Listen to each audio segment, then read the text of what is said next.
months ago, she was the star of this race at its inaugural running. 12 months later, this year, she returns as the Queen of Greyhound Racing out to defend her crown. The two Queens of Greyhound Racing. She's a pearl, one length to Wow She's Fast. Wow She's Fast got up on the rail. Amron Boy storms, but the Queen did it. Wow She's Fast has won it.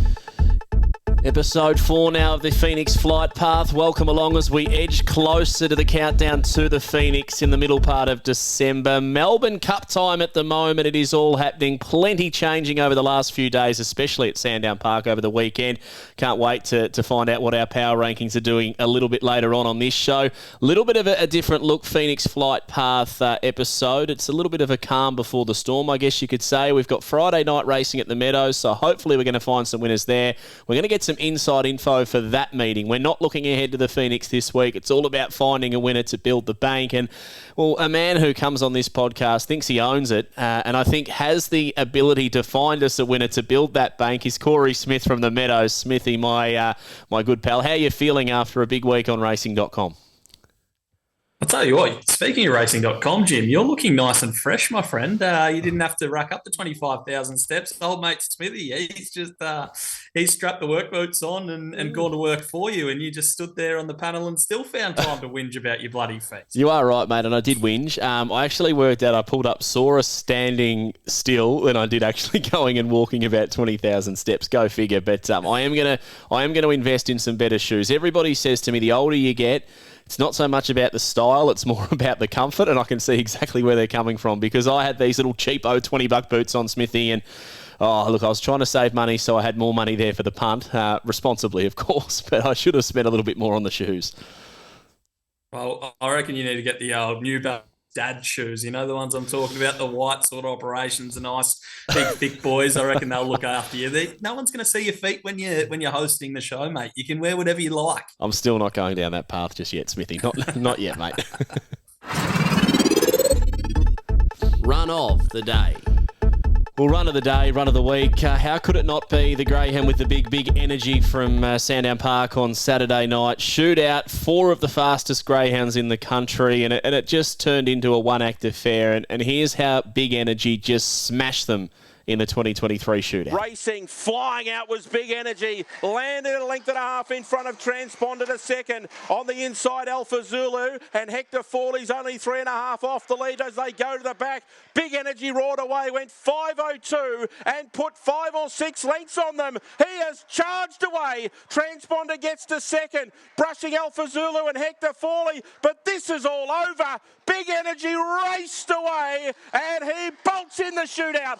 What a win. Second, Hector Fawley. He got past Transponder. Alpha Zulu ran last. The time, 28 and Well, that's how he did it, Smithy. Look at that. Just a phenomenal run from a Greyhound who is so very impressive. And I spoke to Cal Greeno on the coverage of racing.com because he came up to me off air and he said, I listened to the podcast, which A, that surprised me we've got listener Smithy. B, it surprised me that Cal Greeno's listening. It's that was pretty impressive stuff. And he said, I agreed with what I said on the podcast last week that I think he was the run at the Top Gun, even though he finished in 5th placing. He went from an awkward draw down to box 1 at a track that I think he excels at, Sandown Park, and He was stunning. Like it was such a statement run. But the one thing that surprised me with Big Energy was how much he firmed for the Melbourne Cup post that race. I think we all expected he was going to do something special in a field of 4. Like that did not surprise us at all. So I was surprised to see how much I think his price for the all-in betting for the Melbourne Cup actually halved off that run. And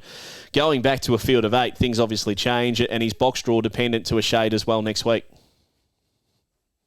Yeah, I was really intrigued listening to your chat with Cal Greeno, and then I listened to Cal on Giddy Up with Gareth Hall on SEN Track this morning on my way into work as well. And he basically just said that it's box draw dependent, and he's a greyhound that probably isn't as big as some of the other boys that get around the track and kind of throw their weight around. So he can kind of cop a bump a little bit worse than some of the other greyhounds can, and he just needs things to go his way. Obviously, that 5.02 first sectional that he went in the shootout was phenomenal, and once he did that, it was all she wrote. The sectionals were insane, but yeah, he probably needs a little bit of luck, and it makes it a little bit difficult to have a huge amount of confidence in a heat and final sort of race like the Melbourne Cup. But who knows? Maybe the Phoenix, where you're in, might be a sort of better setup for him. Oh, he did his Phoenix chances no harm at all with that win in the shootout. In fact, it probably surprises me as we go to air recording this Tuesday, the 21st of November, that there isn't a little bit of pen to paper amongst one of the slot holders, because it was such an impressive run. And on that chat with Cal Greeno, I was really impressed by what he said about, wow, she's fast. Like, there was little rumours circulating that maybe her time had come and she was going to retire. He sort of went down the path that he believes she's back, maybe a 29-10 type of dog. And on that, with a bit of luck from a good draw, she could go a long way in this Melbourne Cup series. And obviously, maybe we dare to dream and think she can make it 3 from 3 in the Phoenix. Yeah, exactly right. And she's always been a dog. I know she's overcome some poor box draws in big races before, but she's always been a greyhound that you rely on a little bit of luck. She's not electric early. Her best sort of assets of that mid-race and later race sort of pace. And she's a greyhound that I think if she gets it all right, she can obviously show a fair bit of ability. And I reckon she hasn't lost a huge amount of it, judging by the way that Cal and Jackie are speaking about her. They're ones to kind of temper enthusiasm a lot of the time, but they don't seem to be tempering it too much. They're being quite honest with where she's at, saying she's maybe a couple of lengths off her best, but a couple of lengths off her best still measures up to the best in the land. I think so. Let's go back to the shootout, the Group 3 from Saturday, and just do what we do. The beaten jockeys, I like to call it here, starting with Hector Forley, runners-up. Smithy, what did you make of Hector? I thought he was awesome to run second. I know he was beaten a long way, but nothing went right for him, and his run was good passing greyhounds like Alpha Zulu and Transponder. Yeah, I said to a few people before I saw the box draw, but I knew the 4 dogs. I said, if he draws down low, I'm probably going to back him. And he came up with box number 5, which obviously wasn't ideal. He still got cruelled by the box draws, despite it being a 4-dog field. And I just think he was luckless, to be quite honest with you, Jim. I thought his run was enormous. He still ran second and was really good in defeat, but yeah, just luckless. Transponder Alpha Zulu, the Thompson pair, I just think they were unlucky because they were beaten by a dog who was just at the best of his game, really big energy. And as soon as the lids opened where I was standing beside the boxes, I thought, game, set, match. You're not going to run down big energy once he steps like that in a field of 4 at Sandown Park when he's running 5:02, 18:45 on a track not conducive to quick times. So I think you just have to forget the fact Transponder and Alpha Zulu both went around. Yeah, I think if you had said to me prior to the race meeting that there was going to be a dog that went 5:02, 18:45, I would have said it was Alpha Zulu. He just didn't nail the start and hasn't nailed the start his last few outings. So a little bit of a freshen up, maybe an easy week and go into the Melbourne Cup heats, and he'll probably nail it. He'll probably run a 5-second sectional. And once he does that, he's a very hard dog to beat. And Transponder just maybe a little bit flat after the Top Gun run, who knows? But at the end of the day, the shootout's not the grand final for these dogs. So moving forward, I think they're going to be much better. Let's talk Postman Pat. Troy Iwanick, former board member, I think he was, at the MGRA, the Meadows. He's gone back to WA. He's now picked up the collar and lead again. And he posed an interesting question to social media this week. Who is the best greyhound in the country right now? And there were a fair few responses. To be honest, I didn't respond because I'm on the fence big time. I couldn't work it out. I wanted to respond. Jim. Oh, there's splinters all over my arse cheeks at the moment, Smithy. But I honestly could not pick one out. And I think it was you who said, don't write off Postman Pat yet. And it sort of made me think about it and know what Postman Pat's done leading up to his race last Saturday night. And I think you hit the nail on the head. I feel like a lot of people are going to write him off after getting beaten, not going past Storm Stroller, but he was underdone. He had no race fitness. And he was probably drawn the outside of the wrong dog, Storm Stroller, who does show blitzing early speed. So I feel like we are giving him a lot of forgive runs, Postman Pat, but after seeing your comment and after me sitting on the fence, I'm happy to definitely not write off Postman Pat on that run. Well, our good friend Mitch Abayer absolutely wrote him off. Didn't he? And that's completely up to him. He's allowed his opinion, and that's what we like, is when people give their opinions and back them up with a little bit of knowledge, a little bit of sense. And he's obviously done that, but I think of it completely differently. I saw him in the pre-parade, and I probably should have harped on about it a little bit more on the coverage, to be quite honest, Jim, that he was nice and on his toes, but he's not... I don't necessarily go and look at them parade very often, and I don't see what his demeanour is normally like, but he was on his toes. He was so keen to get out there. He was yanking Lukey Thompson's arm off pre-race. And I just said to Luke, is he normally like this? And he goes, no, I think he's really, really keen tonight. So I looked at it as probably a positive, whereas now looking back, a little bit of hindsight, I'm probably looking at it as a negative, and he'll be better for that run. He'll be nice and fit. And his best runs aren't probably going to be coming around dogs. His best runs are when he can use that blinding speed from that 20 to 100 sort of metre mark, and he can just break dogs' hearts. And I think he'll be able to do that. He's still my tip for the Melbourne Cup. He's still one of the best dogs. And I also threw up in there Jay is Jay. I think they're the two best dogs in Australia. Jay is Jay is criminally underrated. He's a Metropolitan track record holder. He's a $1 million chase winner. He's run second in a Top Gun and was absolutely enormous in that run. So, they were my two answers. I'm not sitting on the fence like you, Jim, but there's a hell of a lot of dogs from that probably third pick to 20th pick, really, that you could make a case for, in my opinion. I reckon the J is J connections, they must sit there and just think exactly that. Like, we are so underrated by the general public. Hasn't been picked for the Phoenix, and yet probably has the best CV of any greyhound going around. So fair point there. Was there anything else that you took out of the racing last Saturday night, Phoenix related, that could be a greyhound that moves toward the Phoenix based on what they did? I thought Rocket Riot was the dog who surprised me big time, and I know the raps on him from New South Wales have been enormous, has explosive early speed, and look, to me, just starts to become a real, genuine talking point for not only the Melbourne Cup, but maybe even the Phoenix based on that early speed. Yeah, exactly right. Seeing this greyhound run up in Wentworth Park, it might have gone 5:28 early or something, which is probably, when you're doing the form, it's probably the equivalent of a 4:98, 4:96 sort of run at the Meadows or Sandown. Like, it's insanely quick.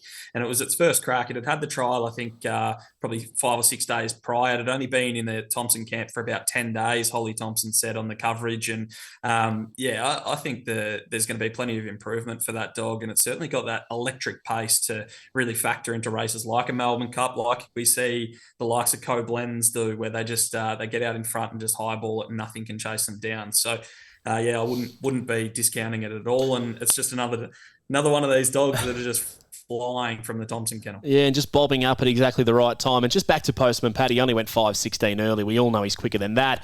This takes us now into power rankings, which is becoming a really prominent part of this podcast mini-series. I'm going to let you take it away with your top 8 power rankings. Just confirming, last week you had Postman Pat, Alpha Zulu, Scalacci, J is J, Wow She's Fast, Transponder, Morton and Flying Zulu. I've got a little inkling things might be changing.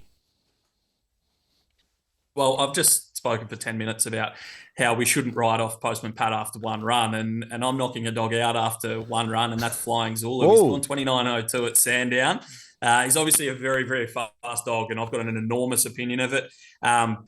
Came up with a sticky draw, obviously box number 8 at Sandown, but I'm taking him out and I'm putting Big Energy in after that shootout run. The more I think about it, I was probably a little bit wrong in taking him out last week or the last couple of weeks, and he probably should be in there. And that 5:02 early that he went at Sandown, I know he had all the favours. I know it was a small field. I know he had the inside draw, but when you can run those sort of sectionals and run that sort of overall time on a night that just was not conducive to fast time whatsoever, I was really taken by it. So Big Energy goes in for me and Flying Zulu comes out. So I've got Postman Pat, Alpha Zulu, Scalacci that are all locked in. J is J, who I can't even fathom why it's not locked in so far.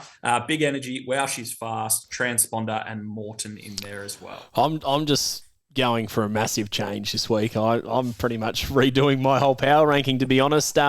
Postman, Pat, Alpha Zulu, Scalacci locked away, Big Energy. So my top 4 stay exactly the same, but I've moved J is J / Bears Bullet up to 5th placing. And I want to pose a question to you. I've got no idea if this is a possibility, but with the Queensland Flame about to be ran and won, Smithy, I've got a feeling Bears Bullet's going to be the greyhound to win that, because J is J will be in Melbourne attempting a Melbourne Cup.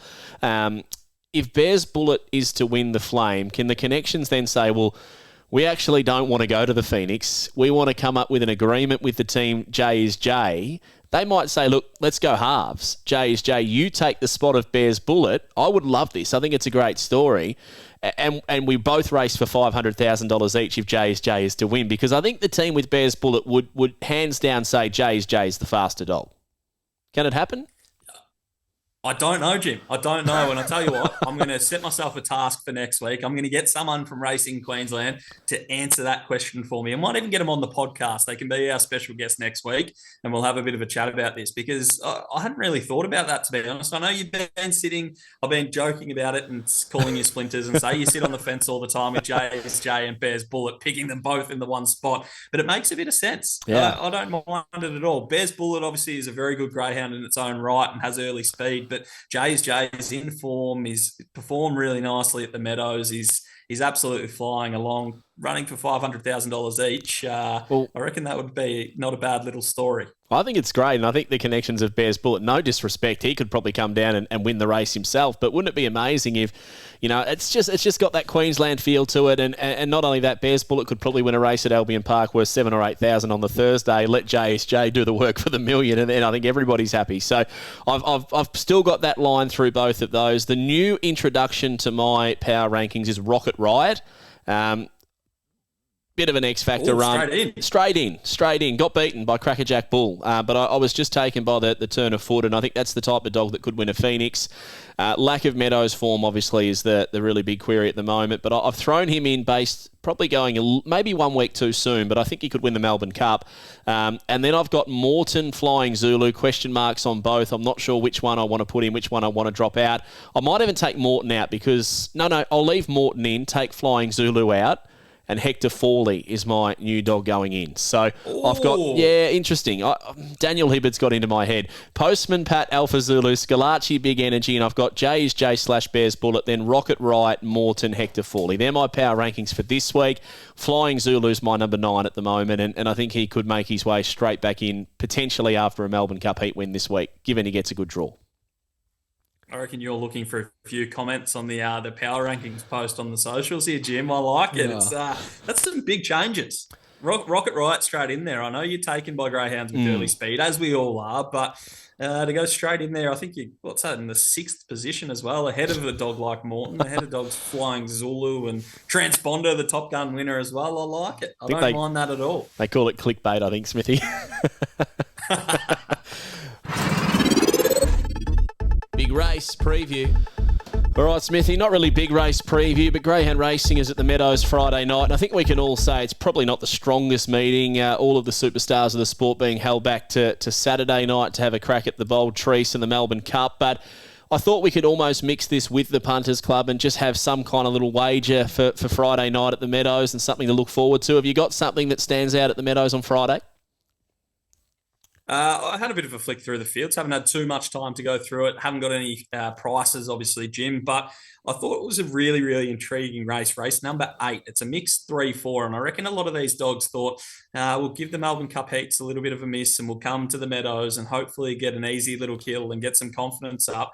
And a lot of these dogs are probably 600-metre dogs, to be honest. You've seen Peacock over 600, Amaron Dan, Responder, Mapunga Mustang, Aston Luciano, My Bonneville. There's a lot of dogs with a lot of strength. So I'm going to be with Meatball Molly. I reckon it can lead. Yeah, okay. I reckon it can run a really, really nice each way sort of bet. So Meatball Molly is going to be my punters punting club. I'm going to have $10 the win and I'm going to have $40 the place. I like that from you, Smithy. I'm with race 5, number 6, Stomping on Friday night. I thought his win 2 back was so good at Sandown Park. Missed the kick, had to come over heels. I thought he was gone. He's a serious conveyance, trained by Michelle Mallia, who's a very, very good trainer, especially of 600-metre dogs. So first go up to this 600-metre range. I think he'll blaze straight to the front, and I'm fairly bullish that he'll get the job done. Gamble responsibly, of course. Chances are you're going to lose. 1-800-858-858 or visit gamblinghelponline.org.au for free confidential support. Just quickly, Smithy, we're gonna try and tip the winner of the Melbourne Cup and the winner of the Bold Trease all in. Starting with the Melbourne Cup, who are you rating as the number 1 seed in the Melbourne Cup? Before we even get the fields, we're recording this Tuesday, no fields, but we've got a rough idea who's going to be there. Jay's Jay. If he's there for me, I'm chips in on this dog at the moment. He's $15 in the sports bet market at the moment. If he can draw nicely at Sandown, I just think he's such a good dog. And with the way that they grade these heats, I think he should be able to get into a soft enough race. And if he draws low, look out. I've just looked ahead to the Sale Cup. They're still betting $5 a win, $2 a place on Hector Fawley. I'm just licking my lips after that, mate. I think that's very generous, $5. My tip for the Melbourne Cup is a greyhound that I bloody knew nothing about last week, Rocket Riot. I just love that early speed. Team Thompson know how to win a Melbourne Cup. $18 and $5.10. I had to type him into the search bar. He's that far down the list. Rocket Riot for me to win the Melbourne Cup. And the Bold Trease, again, we don't have the fields, but is there one that you think could win the Bold Trease based on what you've seen of late? Icy Eyes. I'm going with the Queenslanders. I don't know whether I'm going to have to move up there or not, but Better weather. I think the yeah, it'd be nice. But the Zamets, I know obviously different connections, but Icy Eyes, I've been really taken by its 2 runs in Victoria. Both of the times that it's run have been absolutely electric, and I don't think it had seen either of the tracks prior to having a racetrack start there. So only improvement to come, and Icy Eyes, I think, at around the $6 marks. Probably a little bit unders in an all-in sort of bet, but it's my on-top selection for the Bold Trees at this stage. Yeah, you spoke too with a Rob Britton representative, I think, on racing.com that said, like wildfire's no guarantee to be there, and he's the top of the tree at 480. Look, I might go with someone like Palawa King or Rip and Grace. They're $7.50 Palawa King, Rip and Grace at $12. Of course, gamble responsibly. Chances are you're going to lose. 1-800-858-858 or visit gamblinghelponline.org.au. But they're my 2 that I like in the Bold Trees. But as I said, if I'm forced to pick one all-in bet right now for anything, it's Hector Fawley in the Sale Cup. If he wins the Sale Cup, well, I was just about to say when he wins the Sale Cup, I'll take that back and say if he wins the Sale Cup, Smithy, I am going to be plastering this last 3 weeks of the Phoenix Fight Path all over social media because I've been big on it. I was about to say, have you already started cutting up your little grabs, or are you just going to go back in time and try and find them? Because it seems like you're just setting it up beautifully for a nice little look at me social media post come Boxing Day. Yeah, or a very, very disappointing Christmas break. And one other thing we have to do, Smithy, is the punters out there who tune into this great podcast, their chance to win some Phoenix merch. We're going to pose the question. I reckon we keep it simple. Who's your tip for the Melbourne Cup? We'll even let them have a look at the fields. We've given ours. I reckon we'll let them have a look at the fields and they can post that to social media. Their tip to win the Melbourne Cup. Sound fair? Sounds like a plan, and I reckon I might have to send out these Phoenix hoodies very, very shortly, or there might be a couple of cross listeners with me. Oh, and not only that, mate, one of our winners hails from New Zealand, Smithy. So I hope you can get express post to them because you have been a bit sluggish on sending the merch, but for those winners, it is in the mail. It's truly global, this podcast, Jim. That's all we can say. There's fans everywhere. Inside info.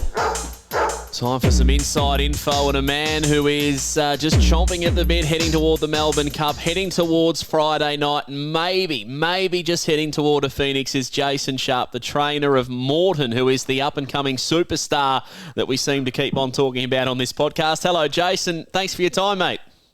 Thanks, James. A great introduction. It was, wasn't it? We built you up, Sharpie. I hope you deliver, mate. Tell me about this dog. Tell me about this dog, Morton. He's something pretty special. We'll touch on your runners Friday night in just a tick. You've got a fair few going around, but this boy, Morton, he looks like he's one out of the bag.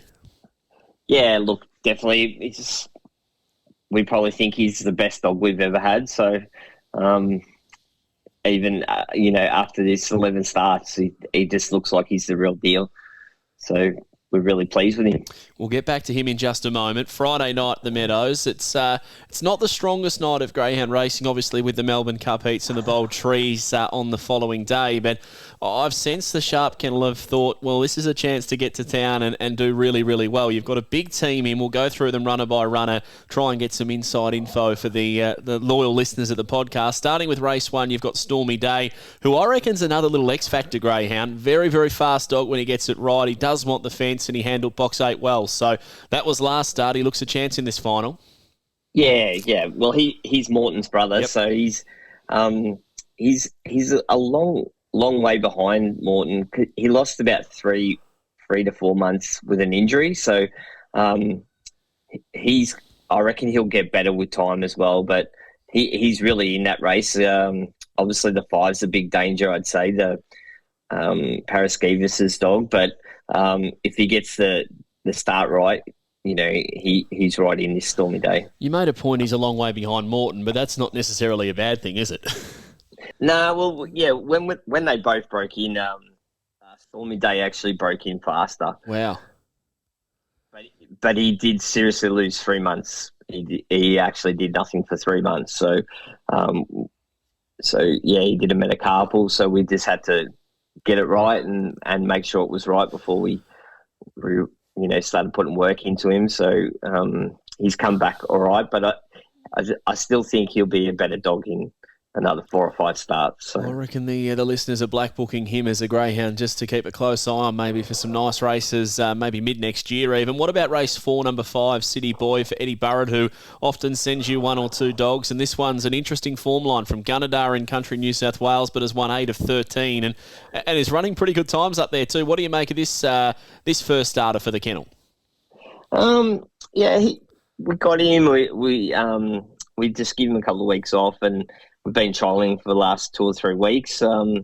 Hasn't gone super quick at the Meadows, but he's been trialling there, and he box to box okay maybe 10 days ago. Last week he post to post, and it was just a run sort of thing. So probably wanted to see how he goes on Friday, and before I sort of make the call on him. Yeah, I'm putting the money back in the pocket there, Sharpie. We're not spending up on that one by the sounds. Race 8, you've got Meatball Molly now. I want to give you some bad news about her. Our man Smithy, he has rated this one here, Meatball Molly, the best bet of the night, and that's a concern for you, Sharpie, because when he tips them, they normally don't win. What do you make of Meatball Molly? Yeah, I was. She left the money in the bag last week because I actually backed her last week. I got a good price about her, and she just got nutted on the line virtually. So, yeah, I was a bit disappointed. Not disappointed in her run, but just disappointed she didn't win. So, I love that, Sharpie. The inner punter coming out of you. Live to fight another day. That's what happens, I suppose. Sometimes you can't win them all, but there's a couple of good dogs in that race, so it just depends how she begins. I'm feeling that she likes to begin better out wide, but she's a weird dog. She seems to really only like Meadows. She doesn't really enjoy Sandown, and I think she likes to be out wide. That's where her best racing has been at Meadows, so I don't know. She's just a funny dog.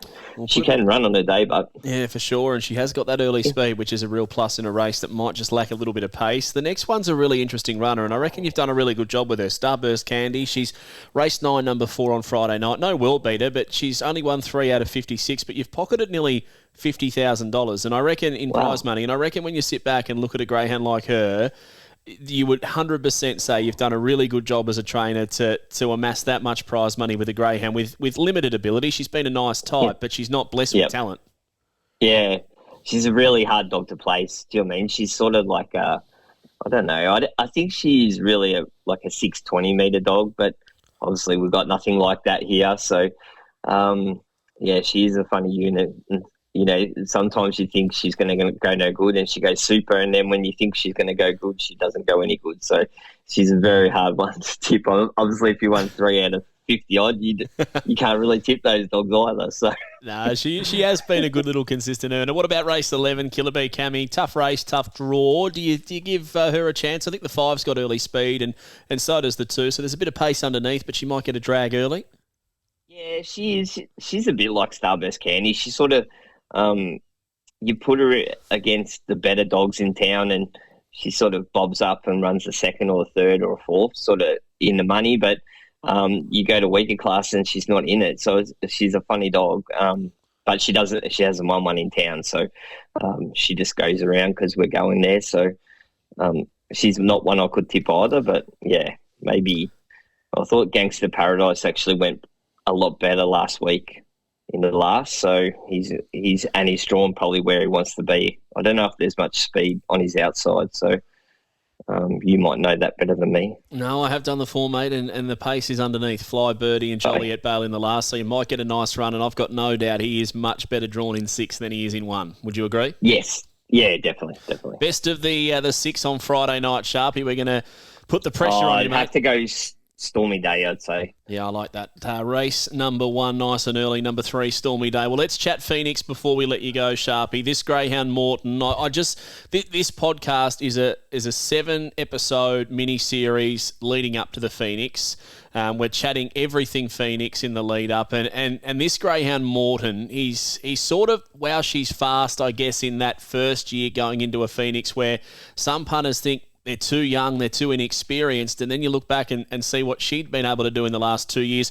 I guess I'm going to ask you to plead the case to the slot holders who no doubt would be tuning into this podcast. Why should they be selecting Morton, Sharpie? Give me more.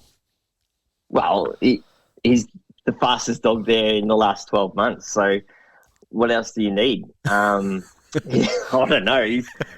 He's won 5 out of 7 there.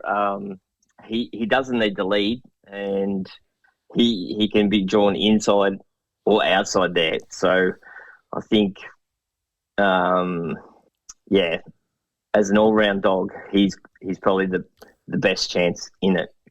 That's what I reckon. I like it. I do like it, Sharpie. I like how you kept it simple, mate, just straight off the top. He's been the fastest dog in the last 12 months. He sort of picks himself, doesn't he? Well, he should, but obviously people are probably waiting to see how he performs a bit against the better dogs. We sort of give him a quick freshen up just before last week for the Sandown. Obviously, our first thought is Melbourne Cup. That's our number one at the moment, and then the Phoenix is sort of second behind that. But we've always got the Silver Chief if we don't get in the Phoenix. But we want to win the Melbourne Cup. That's what we want to win, and then after that, if we're in it, we'll be trying to win the Phoenix. So. It's such an exciting time, as you say. Melbourne Cup heats this week. We wish you well with Morton. Whether it be a Phoenix, whether it be a Silver Chief, he's going to be a serious conveyance, I think, over the next 12 to 18 months, Sharpie. We really appreciate you coming on the podcast, not only to chat and plead a bit of a case for Morton. We'd love to see a bit of an underdog, a young superstar on the rise in the Phoenix. So good luck with everything moving forward, mate. Keep kicking goals, and good luck going a couple better in this year's Melbourne Cup. Thanks, James. Have a good one. See you, mate. What are you really gambling with? For free and confidential support, call 1-800-858-858 or visit gamblinghelponline.org.au.